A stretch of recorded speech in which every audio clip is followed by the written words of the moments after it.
इस मानव सभ्यता को श्री श्री आनंद मूर्ति जी के अनेकों अवदान। जन्म शताब्दी वर्ष 2021। इस पृथ्वी पर विश्व मानवता के संरक्षण व युगों युगों तक उसके सर्वांगीण विकास एवं कल्याणात्मक समृद्धि हेतु परम आराध्य श्री श्री आनंद मूर्ति जी द्वारा प्रदत्त विस्तीर्ण बहुआयामी अवदानों के विभिन्न पहलुओं व दृष्टिकोणों का संक्षिप्त सार संकलन आपके समक्ष प्रस्तुत है। श्री श्री आनंद मूर्ति जी आनंद मार्ग के संस्थापक के आविर्भाव का 100वां वर्षगांठ। आनंद मार्ग मोक्ष एवं आनंद का सुगम मार्ग। श्री श्री आनंद मूर्ति जी कहते हैं, मनुष्य का कर्म ही उसे महान बनाता है। अपनी साधना से, अपनी सेवा से और अपने त्याग से महान बनो। इतिहास से पता चलता है कि अवलोकन की स्थिति में भ्रमित मानव समाज को सही रास्ता दिखाने के लिए विराट पुरुष का आविर्भाव होता है, ताकि जीवन मूल्य में गिरावट को रोकना संभव हो सके।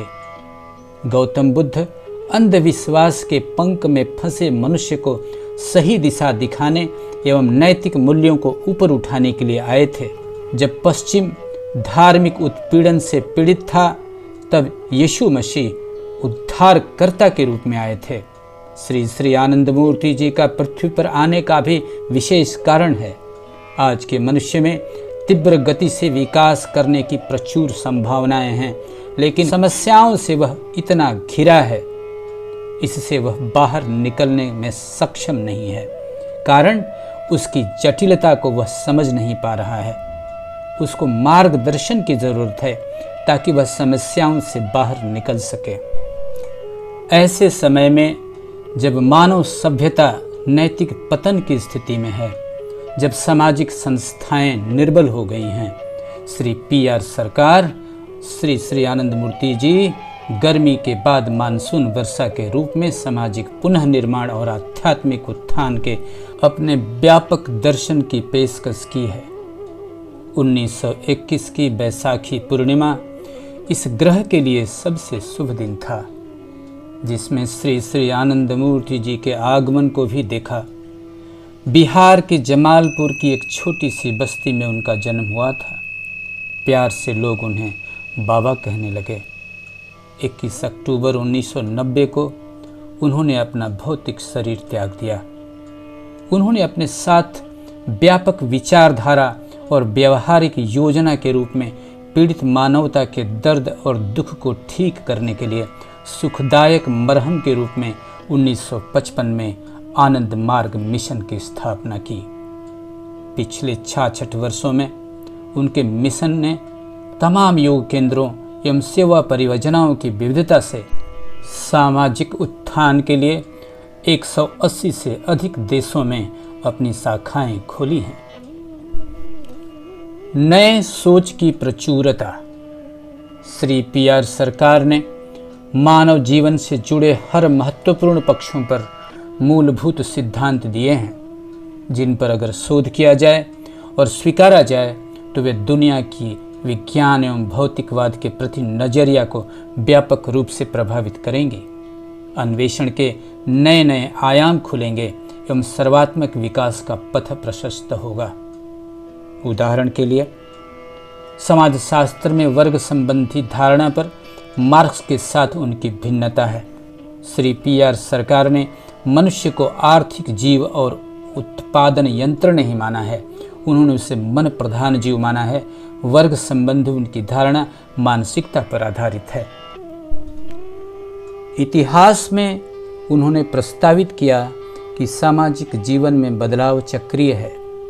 वर्ग प्रभुत्व के बदलने से ऐसा होता है। हमेशा एक खास मानसिकता या वर्ण के लोगों का नियंत्रण सामाजिक जीवन पर होता है। उसके बदलने के साथ सामाजिक जीवन मूल्य बदलता है। इस बदलाव को इच्छित दिशा में मोड़ना संभव है। इसके बारे में श्री PR सरकार ने स्पष्ट धारणा दी है। जीव विज्ञान में समकालीन जैविक अनुसंधान के साथ सहमत होते हुए उन्हें कहा कि विकास आंशिक रूप से प्रजातियों के सामूहिक मनोभाव से भी निर्देशित होता है, वह केवल जीनगत जेनेटिक परिवर्तन पर आधारित नहीं है। दर्शन में उन्होंने चिंतन एवं शोध के क्षेत्र का विस्तार किया। उसमें अनेक शाखाओं को जोड़ा, oncology, cosmology, metaphysics and ethics इत्यादि के साथ माइंड के दो नए विज्ञान, जीव मनोविज्ञान और अंतर्ज्ञान विज्ञान की शुरुआत की। भाषा विज्ञान में उन्होंने समझाया कि मौखिक अभिव्यक्ति 5 निचले चक्रों की समन्वयता से उत्पन्न होती है। उन्होंने एंटोमोलॉजिकल परिवर्तन को फिजियोलॉजी में परिवर्तन एवं सामूहिक भावधारा में परिवर्तन से जोड़ा है। रसायन विज्ञान में उन्होंने रासायनिक सूत्रों में माइक्रोवाइटा को शामिल करने की बात कही। उन्होंने बताया कि माइक्रोवाइटा की मौजूदगी रसायन की गुणवत्ता को प्रभावित करता है। अर्थशास्त्र में उन्होंने 2 नई शाखाएं दी, psycho economy and people's economy को जोड़ने की बात कही। उन्होंने विकेंद्रित आर्थिक योजना प्रणाली पर जोर देने का प्रस्ताव किया और आर्थिक मंदी के कारण की नई व्याख्या दी। कॉग्निटिव साइंस में उन्होंने माइक्रोवाइटा का मानसिक प्रवृत्ति पर प्रभाव को प्रदर्शित किया एवं बताया कि पॉजिटिव माइक्रोवाइटा से मन में सकारात्मक प्रवृत्ति बढ़ती है, अच्छे विचार उत्पन्न होते हैं। निगेटिव माइक्रोवाइटा से ऋणात्मकता बढ़ती है। प्रभाव विस्तार की प्रवृत्ति का कारण निगेटिव माइक्रोवाइटा का प्रभाव ही है। मानविकी में उन्होंने संस्कृति को छद्म संस्कृति से अलग किया और बताया कि छद्म संस्कृति आर्थिक शोषण और सांस्कृतिक उत्पीड़न को बढ़ावा देता है। मनोविज्ञान में उन्होंने कहा कि अंतःस्रावी ग्रंथि प्रणाली मनोवैज्ञानिक तंत्र है जिसके माध्यम से मन मानसिक और भावनात्मक अभिव्यक्ति को प्रभावित करता है। बुद्धि की मुक्ति आंदोलन के बारे में उन्होंने बताया कि साम्राज्यवाद, पर्यावरण असंतुलन, नारी सशक्तिकरण आदि से जुड़े प्रगतिशील विचारधारा पर आधारित आंदोलनों को सशक्त करने के लिए उन्होंने नव्य मानवतावाद दिया, जो लोगों को संकीर्णता मुक्त कर एकजुट करने में सहायक होगा। नैतिकता के संदर्भ में उन्होंने बताया कि यह आध्यात्म का आधार है। मानसिक शक्ति एवं संतुलन के बिना साधना करना संभव नहीं। नैतिकवान बनना सामाजिक जीवन की आवश्यकता है, लेकिन जीवन का उद्देश्य नहीं है। इसके बिना आध्यात्मिक लक्ष्य की प्राप्ति संभव नहीं। वास स्थान के चुनाव के लिए किन किन बातों का ध्यान देना जरूरी है, इसको उनके द्वारा पुरुलिया स्थित आनंद नगर में स्थापित मॉडल टाउनशिप से समझा जा सकता है। इससे पर्यावरण के संतुलन के साथ साथ लोगों की सामाजिक, सांस्कृतिक, आर्थिक एवं आध्यात्मिक आवश्यकता की आपूर्ति आसानी से होगी। शहर की ओर भागने की प्रवृत्ति पर अंकुश लगेगा। धार्मिक अध्ययनों में उन्होंने तंत्र के ऐतिहासिक विकास को विस्तृत रूप दिया है और बौद्ध, ताओवादी, हिंदू और जैन रहस्यवाद पर तंत्र का प्रभाव पर भी उन्होंने प्रकाश डाला है। शिक्षा का उद्देश्य व्यक्तित्व का पूर्ण विकास एवं सार्वभौमिक भावना सृजन करना है। शिक्षा के उद्देश्य में इस तरह के बदलाव लाने पर उन्होंने बहुत जोर दिया है। संगीत में उन्होंने रहस्यवाद और भक्ति भावनाओं को अभिव्यक्ति दी गीत के माध्यम से। मात्र 8 साल में उन्होंने 5018 गीत दिए, जिसकी शुरुआत 14 सितंबर 1982 को हुई एवं शरीर त्यागने के दिन तक जारी रही। भिन्न भिन्न भाषाओं में जीवन के हर पक्ष पर इतने गीत सुर के साथ देना, वह भी व्यस्तता के बावजूद, मानव इतिहास में यह अद्वितीय मिसाल है। फार्माकोलॉजी में उन्होंने मौजूदा ज्ञान को मिलाया और कई नए जड़ी बूटियों की पहचान की। आम बीमारियों के आयुर्वेदिक उपचार के लिए उन्होंने कहा कि औषधि उपचार की प्रभावकारिता उनकी माइक्रोवाइटा सामग्री से प्रभावित होती है और उन्होंने अपने माध्यम से एक वैचारिक रूपरेखा प्रदान की है। माइक्रोवाइटा का सिद्धांत गूढ़ चिकित्सा के कई रूपों की प्रभावकारिता को समझाने में सक्षम है। यह सिस्टम परिस्थितिकी में उन्होंने सामंजस्य लाने के लिए प्रमा की शक्तिशाली दार्शनिक अवधारणा दी है। परिस्थितिकी तंत्र के साथ कल्चर का संतुलन लाने में यह सहायक सिद्ध होगा। योग विज्ञान को फिर से संगहिताबद्ध किया, ध्यान की नई पद्धतियों को जोड़ा। उन्होंने बताया कि योग साधना को मनुष्य समाज में रहकर कर सकता है। सामाजिक सेवा साधना का अति आवश्यक अंग है। श्री प्रभात रंजन सरकार जी के विचारों की स्वीकृति। श्री PR सरकार के विचारों की महत्ता को लोग समझेंगे, लेकिन उसमें कुछ वक्त लग सकता है। उनके विचारों को और अधिक प्रभावी ढंग से प्रसारित करने की आवश्यकता है, लेकिन श्री सरकार के सिद्धांतों को सुलभ बनाने के परिणाम स्वरूप तुरंत स्वीकृति मिल सकती है। दार्शनिक आर्थर होपेनहावर के मतानुसार नए विचारों को स्वीकृति मिलती है 3 चरणों में। पहला, इसका उपहास किया जाता है। दूसरा, इसका हिंसक विरोध होता है। तीसरा, यह स्वस्पष्ट होने के रूप में स्वीकार किया जाता है। पहले 2 चरण हम पार कर चुके हैं, अब इसके स्वीकार करने की स्थिति आ चुकी है। पुनः के आमूल परिवर्तन संबंधी विचार भी शोपेनहावर के विचारों की पुष्टि करता है। बड़ा बदलाव संबंधी विचारों का रूढ़िवादी लोग प्रबल विरोध करते हैं। यह जीवन के हर क्षेत्र में लागू होता है, यहाँ तक कि अनुभवजन्य एवं मूल्य तटस्थ विज्ञान के क्षेत्र में भी। ग्रेगो मेडल की आनुवांशिकता के सिद्धांत, अल्फ्रेड वेगेनर के महाद्वीपीय बहाव के सिद्धांत को आसानी से स्वीकार नहीं किया गया। श्री प्रभात रंजन सरकार जी ने जीवन के किसी पक्ष को नहीं छोड़ा है, चाहे वह विश्व ब्रह्मांड की संरचना हो, पोल शिफ्टिंग, माइक्रोवाइटा, रहस्यमय सूक्ष्म जीव, जैव मनोविज्ञान, संगीत, भाषा विज्ञान, अर्थनीति सिद्धांत, अन्य क्षेत्र, सब क्षेत्रों में उनकी सोच मौलिक है। साथ साथ उनमें संपूर्ण जीव जाति के विकास को त्वरित करने की पूरी संभावना है। यहाँ तक कि विकास की प्रक्रिया पर भी उन्होंने प्रकाश डाला है। उनकी बातों को हम ठीक से समझने में सक्षम हो सकें, इसके लिए सामाजिक स्तर पर व्यापक तैयारी की जरूरत है। उसमें बुद्धिजीवियों की भूमिका महत्वपूर्ण होगी, तभी उसका हम लाभ उठा सकते हैं एवं श्री प्रभात रंजन सरकार के अवदानों को समझ सकते हैं। इनके विचारों के महत्व को हम इसी से समझ सकते हैं कि उन्होंने स्पष्ट शब्दों में बताया है कि आज के मनुष्य का नर्व एवं ग्लैंड समूह पूर्वजों की अपेक्षा इतना विकसित है कि निकट भविष्य में वर्तमान मनुष्य से ज़्यादा विकसित नई मानव प्रजाति में रूपांतरण को अस्वीकार नहीं किया जा सकता है, तथा इसको साकार करने के लिए जिन जिन चीज़ों की आवश्यकता है उस पर उन्होंने अपने विचार रखे हैं तथा उसको वास्तविक करने का कौशल एवं अभ्यास भी बताया है। विज्ञान के क्षेत्र में प्रगति के साथ साथ उनके विचारों की सच्चाई की पुष्टि भी होने लगी है। उन्होंने बताया था कि योगाभ्यासियों के लिए उपवास महत्वपूर्ण है, जबकि अष्टांग योग में इसको स्थान नहीं दिया गया है। वैज्ञानिकों द्वारा शोध से पता चला है कि उपवास से कैंसर रोग से बचने की क्षमता बढ़ती है तथा आयु भी बढ़ती है। पृथ्वी के पोल शिफ्टिंग संबंधी उनके विचार की पुष्टि भी जानकारों द्वारा हुई है। उन्होंने समाज को जगाने, विकास की ऊंचाइयों को छूने का जो कौशल बताया, उसे उन्होंने प्रयोग द्वारा सिद्ध करके भी दिखाया।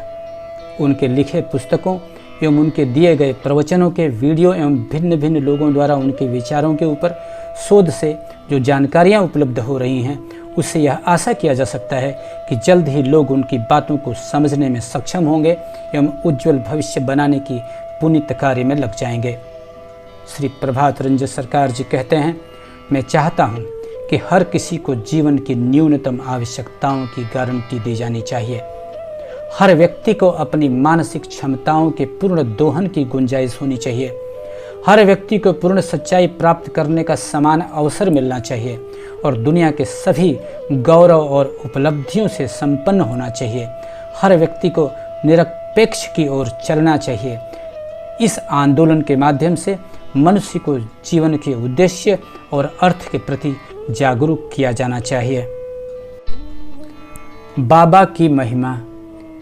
श्री श्री आनंद मूर्ति जी ने न केवल मनोवैज्ञानिक आध्यात्मिक क्षेत्र से अस्पष्टता के बादलों को हटा दिया, बल्कि वे बौद्धिक, साहित्यिक, वैज्ञानिक और सांसारिक क्षेत्र से किसी स्वास्थ्य के देखभाल, कृषि, शिक्षा, मनोविज्ञान, अर्थशास्त्र, राजनीति विज्ञान, जीव विज्ञान, माइक्रोबायोटा का सिद्धांत, भाषा विज्ञान, संगीत इत्यादि में त्वरित प्रगति के लिए एक स्पष्ट निर्देश प्रदान किया है।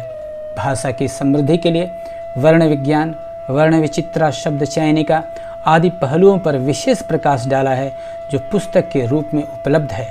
उन्होंने मानवीय अभिव्यक्ति और विकास के हर क्षेत्र में अपने योगदान से दुनिया को गौरवान्वित किया है। सभी विषयों पर 90 से अधिक भाषाओं को उद्धृत करते हुए प्रवचन दिए हैं, जो विश्वकोश का रूप ले लिया है। एकीकृत विज्ञान और एकीकृत चेतना। वायरस एवं उससे भी सूक्ष्म जीव जो वैज्ञानिकों के लिए आज तक रहस्य बना हुआ था, उसके ऊपर से उन्होंने पर्दा उठाया, उसे विज्ञान के रूप में प्रस्तुत किया, जो माइक्रोबायोटा विज्ञान के रूप में जाना जाता है। इसकी साम्यक जानकारी प्राप्त कर हम लोग इसके शरीर एवं मन पर पड़ने वाले प्रभाव को समझ सकते हैं एवं जीवन के अनेक क्षेत्रों में इस ज्ञान का उपयोग कर बहुत सी जटिल समस्याओं का आसान निदान पाया जा सकता है। संगीत, नृत्य और कीर्तन। श्री श्री आनंद मूर्ति जी ने 5018 प्रभात संगीत की रचना की, जिसे प्रभात संगीत घराना के रूप में जाना जाता है। उन्होंने ललित मार्मिक नृत्य कीर्तन के समय करने का निर्देश दिया, जो शारीरिक एवं मानसिक स्वास्थ्य लाभ के लिए साथ साथ वातावरण को शुद्ध करने में सहायता करता है। यह मनोबल को ऊपर उठाने में भी सहायता करता है। शिक्षा। श्री प्रभात रंजन सरकार जी ने नव्य मानवतावादी शिक्षा, नियो ह्यूमनिस्टिक एजुकेशन प्रणाली को प्रतिपादित किया और अपने शैक्षिक सिद्धांतों को लागू करने के लिए एक विश्वव्यापी गुरुकुल नेटवर्क की स्थापना की। महान ऋषियों द्वारा तरंगायित आनंद नगर में स्थित आनंद मार्ग गुरुकुल को एक व्यापक विश्वविद्यालय के रूप में विकसित किया जा रहा है, जिसका आदर्श वाक्य है सा विद्या या विमुक्तये, अर्थात शिक्षा वही है जो शारीरिक, मानसिक एवं आध्यात्मिक मुक्ति में सहायता करती है। एक ऐसी शिक्षा प्रणाली जो जीवन के हर क्षेत्र में मुक्ति प्रदान करे और एक ऐसा मॉडल टाउनशिप जो हर तरीके के आत्मनिर्भर हो, आनंद मार्ग गुरुकुल एवं आनंद नगर ऐसा ही मिसाल कायम करने में सचेष्ट है। आनंद मार्ग universal relief team आमर्ट। Shri Prabhat Ranjan सरकार का मानना था कि मानवता की सेवा ही भगवान की सेवा है, और इसके लिए ही उन्होंने आनंद मार्ग यूनिवर्सल रिलीफ टीम के नाम से एक सेवा उन्मुख टीम का शुभारंभ किया। प्राकृतिक या मानव निर्मित आपदा द्वारा पीड़ित मानवता की सेवा के लिए समर्पित और अनुशासित यह स्वयं सेवकों की टीम हमेशा सेवा उपलब्ध करने के लिए तैयार रहती है। प्रारंभिक कार्य 1966 में बिहार के सूखे के दौरान छोटे स्तर पर शुरू हुआ और भूकंप, महाराष्ट्र कोयना 1969 में, उड़ीसा चक्रवात, केरला का बाढ़, लेकिन इससे पहले लंबे समय से इस टीम की गतिविधियां छलांग और सीमा में बढ़ी और समर्पित टीम भारत के किसी भी हिस्से में जहां कहीं भी जरूरत है वहां राहत और बचाव कार्य के लिए स्वयं सेवक मौजूद थे। थोड़े समय में राहत कार्य में काफ़ी वृद्धि हो गई। जहां जरूरत पड़ी स्वयं सेवक मौजूद हो जाते। धीरे धीरे टीम की गतिविधियां भारत से बाहर भी फैली और आमर्ट के इसके विकेंद्रित अध्याय पूरे विश्व में स्थापित किए। आमर्ट ने आपदा, बाढ़, भूकंप और जातीय युद्धों like Bosnia, Somalia, Rwanda, Iraq और हैती इससे प्रभावित लोगों का पुनर्वास किया है। बुर्किना फासो और घाना जैसे विकासशील देशों में लोगों के रोजगार और संसाधनों को सक्षम करने के लिए विकास और प्रशिक्षण कार्यक्रमों का आयोजन किया है। निश्चित रूप से आनंद मार्ग शैक्षिक, कृषि, औद्योगिक और सामाजिक, आर्थिक, राजनीतिक नीतियों के लिए समाधान और रामबाण है, जो भारत और दुनिया के लिए समृद्धि के युग में नैतिकता और धर्म को बहाल कर सकता है। आमर्ट आज दुनिया के सबसे मजबूत संगठनों में से एक होने का दावा कर सकता है, जिसके पास सबसे अधिक ईमानदार और समर्पित कार्यकर्ता एवं स्वयंसेवक हैं। आमर्ट के निस्वार्थ सेवा और अनुशासित प्रशासन से प्रभावित होकर शीर्ष अंतर्राष्ट्रीय संस्था यूएनओ ने इसे एक सेवा उन्मुख एनजीओ के रूप में मान्यता प्रदान की। नव्य मानवतावाद एवं प्रौथ आनंद मार्ग जाति, संप्रदाय और राष्ट्रीय भावनाओं की कृत्रिम दीवारों से मुक्त एवं अविभाजित एक मानव समाज में विश्वास करता है। मनुष्य के पास एक दूसरे की मदद करके जीवित रहने और जीने की इच्छा का एक सहज ज्ञान है। मनुष्य के पास एक ही धर्म है, आनंद प्राप्ति की प्रबल इच्छा और सभी जीवित प्राणियों की मदद करते हुए जीवन के चरम लक्ष्य की ओर बढ़ना।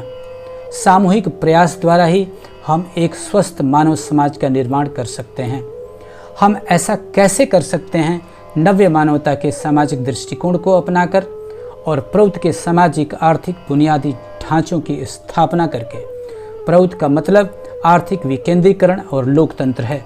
नव्य मानवतावाद और प्रौथ मिलकर पर्यावरण को संकीर्ण जाति और सांप्रदायिक भावनाओं के चंगुल से मुक्त करने, पूंजीवाद की असमानताओं और साम्यवाद के मानसाध्यात्मिक आधिपत्य से मुक्त वातावरण के निर्माण में सक्षम है। कार्य प्रणाली और मिशन।